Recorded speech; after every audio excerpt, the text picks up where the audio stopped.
जय हिंद दोस्तों। आज का करंट अफेयर शुरुआत करते हैं। आज का जो करंट अफेयर है 9 मई का करंट अफेयर है। पहला क्वेश्चन देखिए, दूसरे संयुक्त कमांडरों के सम्मेलन 2026 का आयोजन कहां किया गया? यह आयोजन हुआ है जयपुर राजस्थान में। इसके बारे में पढ़ लेते हैं। इस वर्ष का जो विषय रखा गया था, इस वर्ष के सम्मेलन का विषय नए क्षेत्रों में सैन्य क्षमता। अवसर की बात करता है यह सम्मेलन त्रिसेवा सैन्य अभियान ऑपरेशन सिंदूर की पहली वर्षगांठ के अवसर पर आयोजित किया गया था। नेक्स्ट क्वेश्चन की ओर बढ़ेंगे। विश्व का पहला स्मार्ट आइलैंड मॉनिटरिंग सिस्टम किस द्वीप पर लॉन्च किया गया है? इसका सही आंसर है फोल्डेरेना द्वीप, जो कि गोलापगोस महाद्वीप पर स्थित है। नेक्स्ट क्वेश्चन के ऊपर इसका व्याख्या पढ़ लेते हैं। इसका मुख्य उद्देश्य जैव विविधता संरक्षण और पारिस्थितिकी तंत्र की रियल टाइम निगरानी करना। नेक्स्ट क्वेश्चन बढ़ते हैं। स्कूली बच्चों में विकलांगता की शुरुआती चरणों की पहचान के लिए प्रशस्त मोबाइल ऐप किस संस्था ने विकसित किया है? इसका सही आंसर है एनसीईआरटी।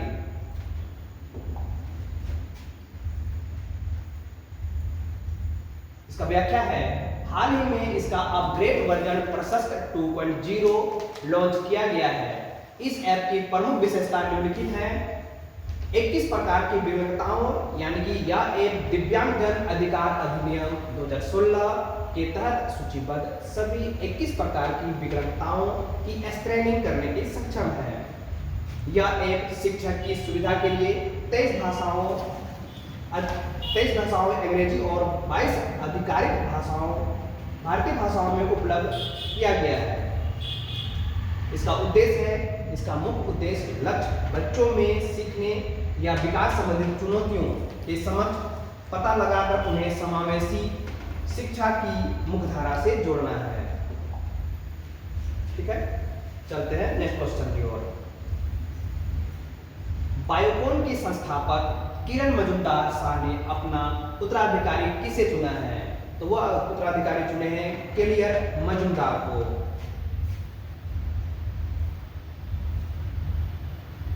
इसमें कह रहा है श्री हंस तांबे ने 1 अप्रैल 2026 से बायोकॉन लिमिटेड के नए CIO और प्रबंध निदेशक MD के रूप में कार्यभार संभाल लिया है। इन्होंने सिद्धार्थ मित्तल का स्थान लिया है। ध्यान देने की बात है, इन्होंने सिद्धार्थ मित्तल का स्थान लिया है। नेक्स्ट क्वेश्चन है, भारत के पहले अंतर्राष्ट्रीय नेत्र विज्ञान अनुसंधान सम्मेलन का उद्घाटन किसने किया? तो इसका सही आंसर है Sanjay Seth.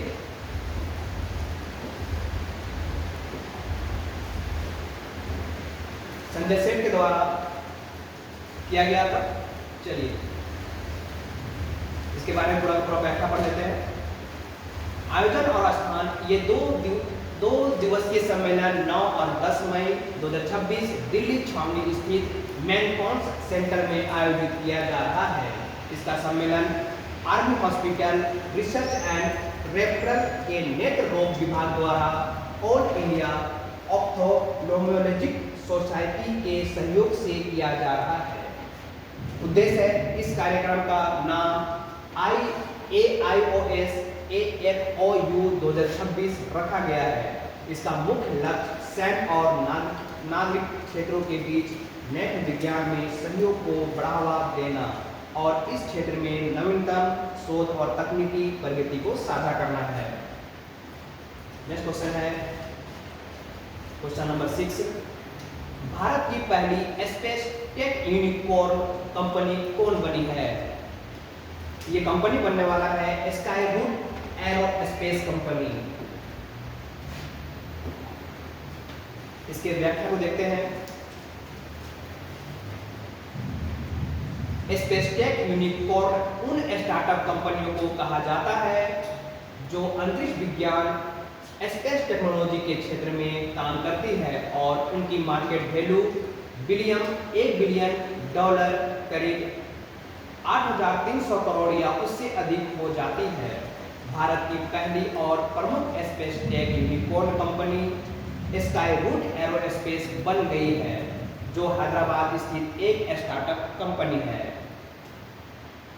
Next question 7, national crime records bureau की भारत में अपराध 2024 रिपोर्ट के अनुसार साइबर अपराध के मामले में देश में पहला स्थान किस राज्य का है?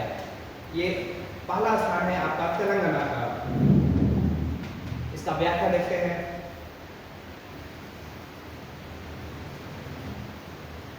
अन्य शीर्ष राज्य हैं जैसे तेलंगाना में 27,230 मामले आए हैं।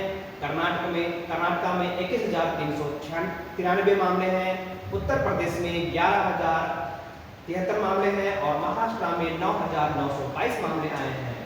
महानगरीय शहरों जैसे कि बेंगलुरु 17,561 मामले सबसे आगे रहा, जबकि हैदराबाद 7,009 मामलों के साथ तीसरे स्थान पर रहा है।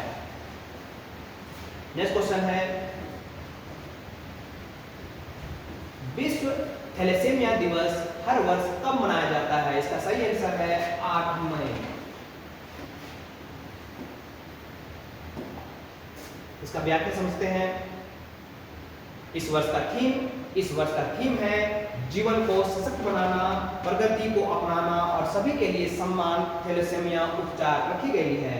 इसका उद्देश्य है, थैलेसीमिया एक ऐसी बीमारी है जिसमें शरीर में हीमोग्लोबिन ठीक से नहीं बनता, जिससे मरीज को बार बार खून चढ़ाने की जरूरत पड़ती है। नेक्स्ट क्वेश्चन की ओर चलेंगे। 9 मई 2026 को पश्चिम बंगाल के पहले भाजपा मुख्यमंत्री के रूप में किसने शपथ ली है? तो सही आंसर है शुभेंद्र अधिकारी। इसका व्याख्या समझेंगे। कलकत्ता के ऐतिहासिक ब्रिगेड परेड ग्राउंड में एक भव्य समारोह आयोजित किया गया। 2026 के विधानसभा चुनाव में भाजपा के शानदार प्रदर्शन किया। शुभेंद्र अधिकारी ने नंदीग्राम और भवानीपुर, ध्यान दीजिएगा यहाँ पर नंदीग्राम और भवानीपुर दोनों सीटों से जीत दर्ज की। विशेष रूप से भवानीपुर सीट पर उन्होंने नवीनतम मुख्यमंत्री ममता बनर्जी को 15,000 से अधिक वोटों से हराया। मंत्रिमंडल के बारे में बताते हैं कि शुभेंद्र अधिकारी के साथ दिलीप घोष, अग्निमित्रा पॉल, अशोक कर्तिनिया, खुदीराम टुडू और निशित परमाणिक जैसे प्रमुख नेताओं ने भी मंत्री पद की शपथ ली है। शुभेंद्र अधिकारी राज्य के 9वें मुख्यमंत्री, ध्यान दीजिएगा, पश्चिम बंगाल के 9वें मुख्यमंत्री बने हैं, जिसमें बंगाल में तृणमूल कांग्रेस टीएमसी के 15 साल पुराने शासन को अंत हुआ है। नेक्स्ट क्वेश्चन है, अमेरिका और फिलीपींस के बीच आयोजित वार्षिक संयुक्त सैन्य अभ्यास का नाम क्या है? तो यह है आपका बालिकातान। इसका व्याख्या पढ़ेंगे। सबसे बड़ा अभ्यास, इसे अब तक का सबसे बड़ा और बहुराष्ट्रीय बालिकातान अभ्यास बताया गया है, जिसमें लगभग 17,000 सैनिकों ने भाग लिया। प्रतिभागी देश इसमें अमेरिका और फिलीपींस के अलावा ऑस्ट्रेलिया, कनाडा, फ्रांस और जापान और न्यूजीलैंड के सैनिक शामिल हुए हैं। खासियत है, इस साल की पहली बार अमेरिका स्पेस फोर्स ने भी इस अभ्यास में हिस्सा लिया। इसका उद्देश्य है, बालिकातान का अर्थ टैगा लोक भाषा में कंधे से कंधे मिलाकर होता है। इसका मुख्य उद्देश्य समुद्री सुरक्षा, तटीय रक्षा और क्षेत्रीय स्थिरता के लिए आपसी तालमेल को बढ़ावा देना। यह अभ्यास मुख्य रूप से फिलीपींस के उन क्षेत्रों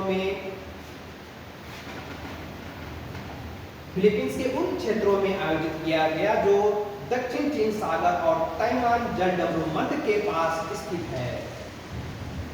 नेक्स्ट क्वेश्चन की ओर चलेंगे। यूनिवर्सिटी इनोवेटर अवार्ड से सम्मानित युवा वैज्ञानिक डॉक्टर शेखर सुमन बोरा किस राज्य के निवासी हैं? तो ये राज्य है आपका असम। इसका व्याख्या समझेंगे। इनका व्याख्या है, यह सम्मेलन उन्हें 2026 Texas innovation conference and awards के दौरान डालस और फोर्ट वर्थ में आयोजित इस सम्मेलन में दिया गया। इनकी इस उपलब्धि की मुख्य बातें अनुसंधान का क्षेत्र बता रहा है। डॉक्टर बोरा वर्तमान में यूनिवर्सिटी ऑफ टेक्सास एट ट्रायलर में एक शोध वैज्ञानिक के रूप में कार्यरत है। उन्हें आर्टिफिशियल इंटेलिजेंस, माइक्रो इलेक्ट्रॉनिक्स और यूएवी आधारित सेंसिंग ड्रोन तकनीकी के क्षेत्र में उनके उत्कृष्ट योगदान के लिए चुना गया है। नेक्स्ट क्वेश्चन है, यूनेस्को ने किस राज्य सरकार के साथ मिलकर बांस, बेत और लकड़ी के पारंपरिक शिल्प कला के दस्तावेजीकरण हेतु समझौता किया है? तो सही आंसर है सिक्किम। उद्देश्य है, इस पहल का मुख्य उद्देश्य सिक्किम की लुप्त होती पारंपरिक निर्माण शैलियां, विशेष रूप से लेप्चा और भोटिया समुदाय द्वारा उपयोग किए जाने वाले बांस और लकड़ी के वास्तुकला कौशल को डिजिटल रूप से सुरक्षित करना है। नेक्स्ट क्वेश्चन है, डीप टेक स्टार्टअप्स को बढ़ावा देने के लिए अमेरिका में अपना सेंटर किस स्थान ने लॉन्च किया है? तो वह है आपका आईआईटी मद्रास। इसका व्याख्या है, डीप टेक स्टार्टअप्स वे कंपनियां हैं जो ठोस वैज्ञानिक खोज, इंजीनियरिंग, नवाचार या गहन अनुसंधान पर आधारित समाधान विकसित करती है।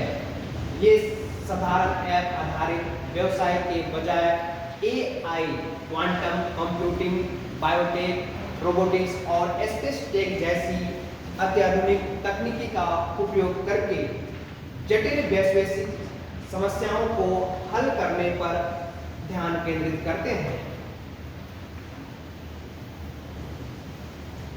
इसमें दिया गया है कि यह सेंटर कैलिफोर्निया के मेनलो पार्क में स्थित है, जो कि सिलिकॉन वैली के करीब है। उद्देश्य है, यह केंद्र भारतीय डीप टेक स्टार्टअप्स को ग्लोबल मार्केट्स, विदेशी निवेश और टेक्नोलॉजी इकोसिस्टम से जोड़ने में मदद करता है। नेक्स्ट क्वेश्चन है, अंतर्राष्ट्रीय ओलंपिक समिति आईओसी ने किस देश पर लगे अंतर्राष्ट्रीय प्रतिबंध को हटाने की सिफारिश की है? यह देश है बेलारूस। इसका व्याख्या है, आईओसी ने स्पष्ट किया है कि बेलारूस की अंतर्राष्ट्रीय ओलंपिक समिति एनओसी ने ओलंपिक चार्टर का पूरी तरह से पालन किया है और पेरिस 2026 व मिलन कोर्टिना 2026 खेलों के दौरान उनके एथलेटिकों का व्यवहार अनुशासित रहा है। रूस की स्थिति के बारे में, यह राहत केवल बेलारूस के लिए है।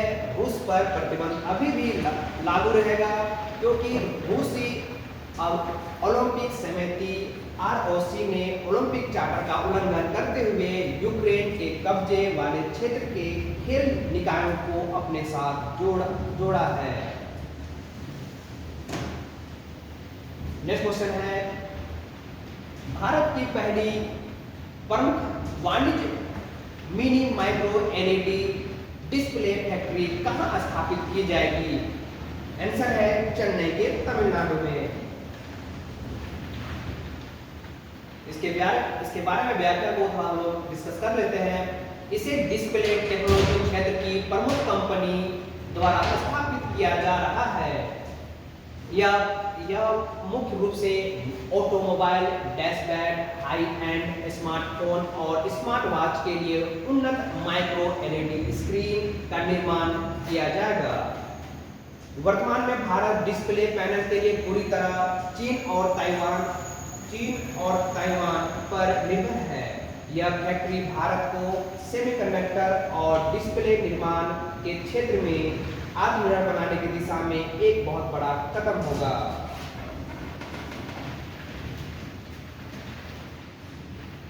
नेक्स्ट क्वेश्चन है, विश्व प्रवासन रिपोर्ट 2026 के अनुसार दुनिया में सबसे अधिक पोषण प्राप्त करने वाला देश कौन सा है?